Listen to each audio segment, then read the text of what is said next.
Assalamualaikum warahmatullahi wabarakatuh. Selamat malam.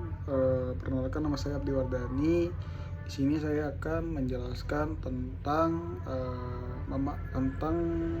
rangkuman yang saya kerjakan mengenai memahami ragam bahasa Indonesia yang diambil dari sumber buku, yaitu Tata Bahasa Baku, Sosiolinguistik, dan Pengembangan Kepribadian Ragam Bahasa.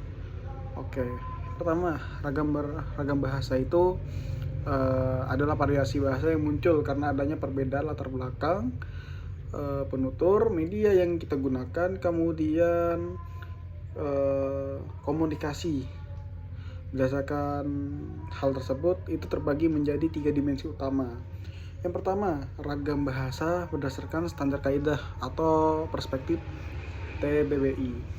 Bahasa Indonesia sendiri itu terbagi menjadi 2 kutub utama, ragam bahasa baku dan ragam bahasa tidak baku.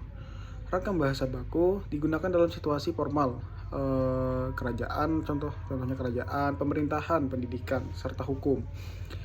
Cirinya itu adalah penggunaan ejaan yang sesuai dengan KBBI, imbuhannya lengkap, tidak ada singkatan, kemudian struktur kalimatnya tidak singkat, dan itu logis dia. Kemudian ragam bahasa tidak baku itu muncul biasanya sih atau dipakai dalam percakapan kita sehari-hari. Posisinya sendiri sih dia lebih banyak menggunakan kata singkatan atau dialek-dialek tertentu, yang dimana hal tersebut lebih ke arah santai lah untuk kita membicarakannya ini tadi. Kemudian yang kedua, ragam bahasa berdasarkan penutur dan fungsi, perspektif sosiolinguistik. Bahasa bersifat dinamis karena dipengaruhi oleh 2 faktor sosial. Yang pertama, variasi regional dan sosial. Itu dia munculnya dialek atau logat daerah, karena setiap daerah sendiri itu berbeda. Contoh untuk Jawa, dia dengan dialek mereka sendiri pada saat pengucapan. Kemudian untuk bagian Sumatera, Kalimantan, mereka mempunyai dialek sendiri untuk pengucapannya. Kemudian dan sosiolek, gaya bahasa itu sih biasanya dia berdasarkan kelas sosial atau kasta. Bisa juga dia berdasarkan usia. Contoh, apabila kita bahasanya tuh lebih, kalau untuk yang kasta sih lebih ke arah kerajaan, ataupun bahasanya dalam agama Hindu kita omongkan ini tadi, mereka ada kastanya sendiri.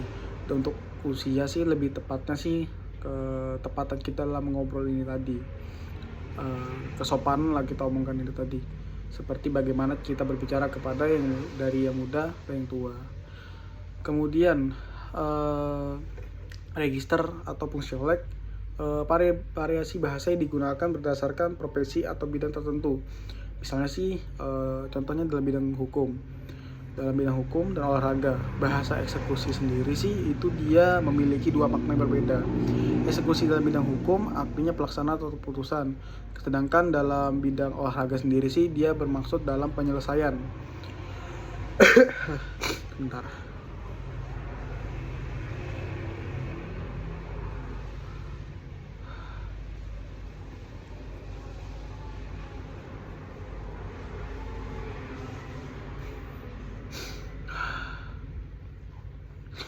Kemudian ragam berdasarkan media dan situasi atau perspektif komunikasi.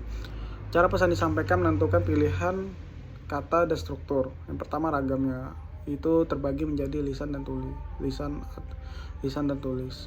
Ragam lisan sendiri sih lebih fleksibel karena dibantu oleh intonasi dan ekspresi.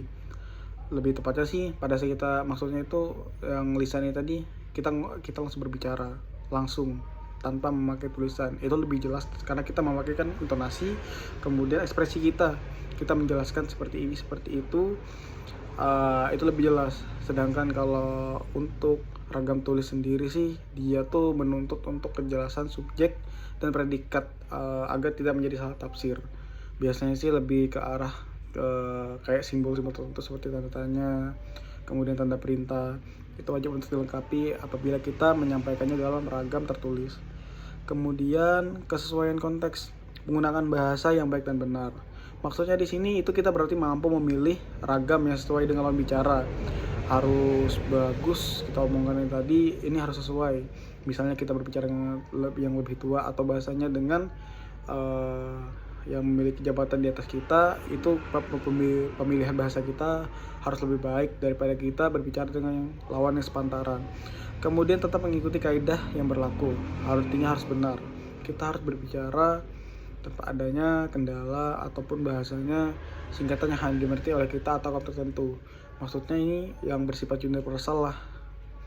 Kemudian intisari dari semua ini adalah ragam bahasa sendiri itu bukan sekedar pilihan kata, tapi itu adalah cermin dari siapa yang berbicara, lawan media apa yang mereka gunakan untuk berkomunikasi, dan dalam situasi apa percakapan itu terjadi.